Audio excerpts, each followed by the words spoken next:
Hi guys, and welcome to Hack Your Health. I'm Erica, and today I'm going to do a video about gratitude. People are often trying to think of ways that they can be happier and have better lives. And to me, one thing that has made a huge difference is the practice of gratitude.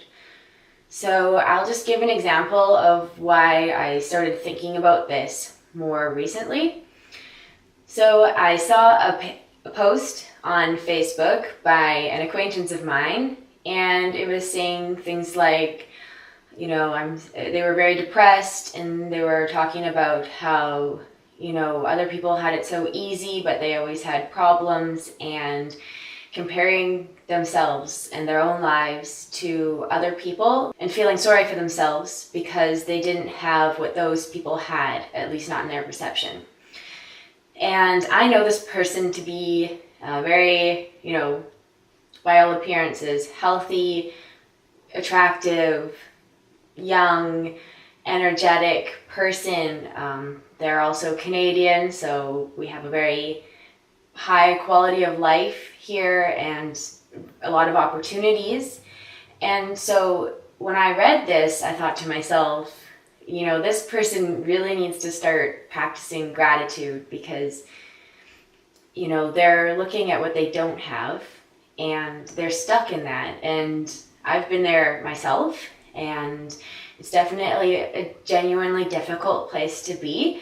And of course, there probably are very real issues going on in that person's life. However, there's also so much that's clearly going unappreciated, and just by appreciating those things that are going right and are positive about your life, in my personal experience, that has really helped me become a much genuinely happier person. And on top of that, I feel like a more compassionate person, in the sense that when you're not focusing on your own hardships and how sorry you are for yourself, it kind of makes it easier to see how things are for another person. Also, in my own life, I have a lot of experience with self-pity and depression and negativity and things like that.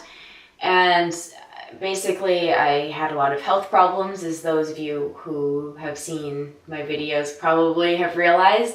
And I found that at first I felt very sorry for myself. I thought, okay, none of my friends have these problems. None of my friends are really, really sick. I was also financially independent, so I had to work so much because I was also in university. I had to work to pay for everything, and my friends could just buy things on their parents' credit cards, and I'd be like, oh my God, I wish that I could just buy something on my parents' credit card, because it was so stressful. And then it was easy to compare myself with others and think, oh my God, I wish I had their life, right? But that is a really self-defeating way of looking things that leads to extra suffering and extra unhappiness. So over time, and this started pretty early on, I became very grateful for my illness. So I had Crohn's disease. I was diagnosed when I was 21, and I had a fistula starting when I was 19. So there were several years where it was untreated and it was very painful. But I realized during that time, or probably when I was 21 to 22, that I had learned so much, because before that I had had a relatively easy life, and I realized, you know what? I finally understand what it's like to be sick, and I finally understand what it's like to feel so hopeless, and I can see it in other people. It really made me feel like I could have compassion for other people in a way that I had never really had before, because I didn't understand what it felt like.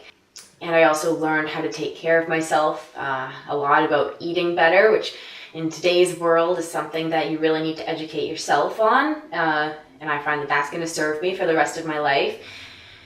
And basically I found that even towards the beginning, when I still didn't have all the solutions, I had already started to become very grateful for my experiences because I learned so much and I gained so much, and I felt that that was a really empowering mindset that got me out of that really self-pitying cycle. Another thing that I've come to realize is that a lot of that comparison thinking is really based on an illusion. And I can attest to that in my own life where, I had people that were envious or jealous of me. For example, when I had more severe Crohn's disease and I was losing a lot of weight and I got really skinny, it's like, oh my God, you're so thin. I wish I could be that thin. And it's like, yeah, I can't digest food and I'm in pain like for 9 hours a day, It's like, so what appears to be a good thing, or what appears that something that somebody else would want, beyond that appearance might be something that person really does not want at all. It could be the same with me being jealous of my friends. Sometimes parents use their money as a way of controlling their children. So they'll say, if you don't do what I want, I'm gonna cancel your credit card. And they use it to control that person. Or maybe that person has really low self-esteem because they know that they aren't providing for themselves and they feel bad about it. So just because on the outside it looks like something that you want, it could be a good thing. Or it also could be something that you actually don't want.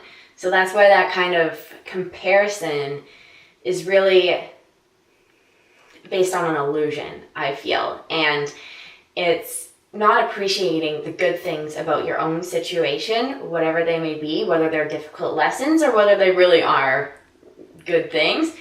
In the traditional sense of being good, you don't really know. So by comparing yourself to others, it's just a mind game. It doesn't really necessarily mean that in reality that situation is a better situation. So even though there's been very, very difficult times, a lot of suffering as well as a lot of good things, I've realized that actually I'm grateful for all of them, because without the difficulties and without the challenges, I wouldn't have had the opportunity to learn the things that I've had to learn in order to get to this point. Sometimes those things, once you've come through them and learned what you need to learn, can be the biggest lessons that really serve you moving forward. So basically, this kind of mindset, which it's still a practice for me, didn't happen automatically. So like that person that I was mentioning at the beginning, there was a time when I would compare myself and I'd feel really sorry for myself and I'd feel a lot of self-pity. And that made me really miserable. Like, it was not helpful in any way to think like that. It didn't help me with my problems. My problems were still there, right? So I started researching how to be more happy like several years ago. And one of the things that came up again and again was a gratitude journal. So I did kind of try with the gratitude journal, and I think it was helpful in making that shift where I would basically write down, 10 things, 20 things that I was grateful for. And even just having to come up with them really helped because it shifts your mindset. And I also, of course, had to practice acceptance. So I think that was, besides gratitude, another really important thing was to just be like, okay, I'm just going to sit here for 15 minutes and allow myself, meditating, and I'm just going to allow myself to feel all the things that I feel. Whether it's anger or frustration or sadness or joy or whatever ends up being there, I'm just going to accept it. And whatever stories that I'm telling myself, they're just stories. And I'm just going to, let myself feel whatever I feel, and that's okay. And by practicing that, it kind of lessens the hold of emotions. So anyways, back to gratitude. Another good thing is to just practice kind of conjuring up or cultivating that feeling. So you sit there and you're like, yeah, well, things aren't going perfectly as usual, right? But, not everything is going wrong. I still have two eyes. I can see. I'm very grateful that I can see because that serves me so much in my life. It gives me so much independence, and I'm so grateful for that. I can walk. I have a capable body, and even my house. See, I live in a basement suite, and a lot of people are like, oh, that's too bad. I'm like, well, you know what? I have a very safe place to live. I live in a really great neighborhood. There's trees around my house. It's a safe place that I can go walk around at any time, and I don't feel like anyone's gonna, attack me or anything like that. And I can control who comes in and out of my house. That's an amazing privilege that a lot of people don't have. So I just think of all those things that I'm grateful for, like my dishes. I have things that people have given me I feel really grateful for. And I just find that once you start reminding yourself of all those things, you just become so much happier. And same thing with interpersonal relationships. You can focus on all the mean things that people have ever said to you, or you could say, you know what, that person the other day was so kind, and I'm really grateful that person was so kind to me. And then you start to feel a lot happier just by thinking that way. So I guess what I'm trying to say is this is especially when dealing with illness or difficulties. I've found that this kind of conscious practice of gratitude has really, really been very helpful in helping me feel happier. And that's what people want, isn't it? Is to feel happy. And instead of making it totally contingent on outside things changing, it's a lot more realistic to start by changing your own thoughts and your own feelings about your situation in life, and by just practicing gratitude and thinking about the things that you are grateful for. I've found that can really, really help a lot.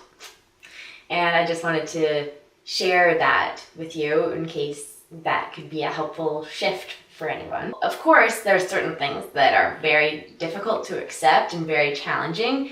And then I do feel it's sometimes possible, or often possible eventually, to find the lesson and be grateful for the lesson that hard thing has taught you. Sometimes in the time it can be harder, and it's important to experience the whole range of emotions and accept them, of course. But even when there's a difficult thing, oftentimes there's still something. Like if you're sick and a nurse takes an extra time to make you feel more comfortable or to talk to you, you can find that you're grateful to that person because they noticed that you needed that compassion and they were there for you, right? So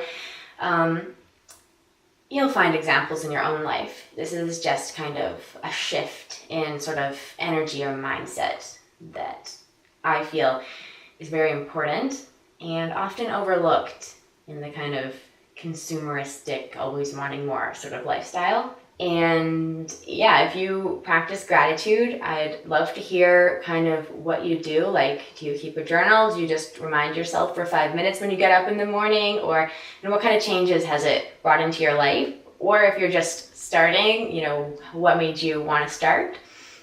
I always like discussing that kind of things or seeing the discussions happen. And thank you so much for watching, and I really mean it. And yeah, if you'd like to see more of my videos, you can subscribe. If you like this video, you can let me know by pressing like, and I'll see you in the next one. Okay, bye.